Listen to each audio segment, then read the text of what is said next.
Seterusnya kita nak tentukan nilai bagi sudut yang diberi berdasarkan sudut rujukan. Contoh pertama, kos bagi 150 darjah. Okey, kita kenal pasti 150 darjah ini pada sukuan yang ke berapa? Okey, dia adalah pada sukuan yang ke 2. Okey, sukuan kedua. Dan daripada kotak ini, saya suka tengok kartun.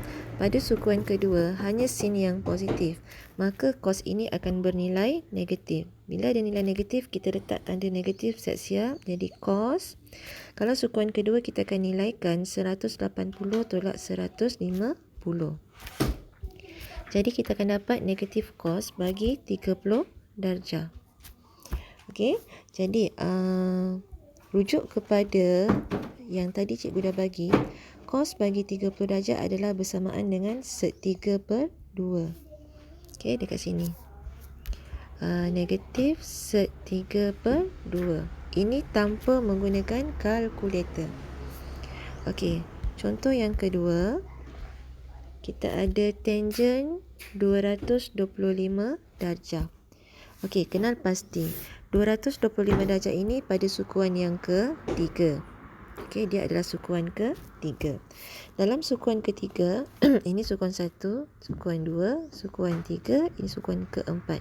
Sukuan ketiga hanya tangent yang positif. Maka soalan tangent 225 dia adalah positif dekat depannya. Okey, jadi kita gunakan tangent 225 tolak 180. Bila dah ada positif dekat depan, tak perlu letak simbol tu lagi sebenarnya. Kita akan dapat positif, 225 tolak 180, kita dapat 45 darjah. Jadi tangent 45 darjah tanpa menggunakan kalkulator, kita rujuk kepada yang tadi. Tangent 45 darjah adalah bersamaan dengan 1. Okey, dekat sini nilainya adalah 1.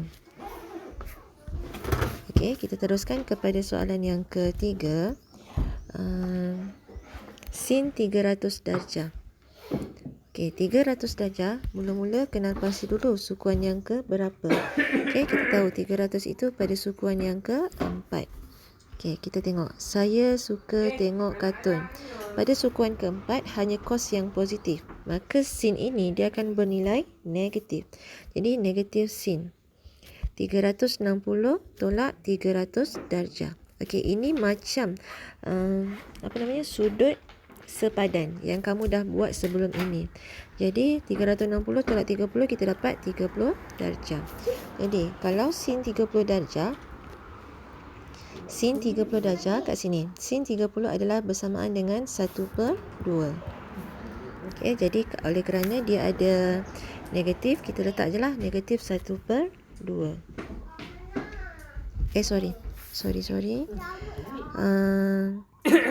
360 tolak dengan 300 adalah 60 darjah. Okey, jadi kita lihat sin 60 darjah. Sin 60 darjah adalah sek 3/2. Sek 3/2. Ada tanda negatif. Okey, jadi langkah pertama, kenal pasti sukuan. Langkah kedua, positif ataupun negatif nilai tersebut.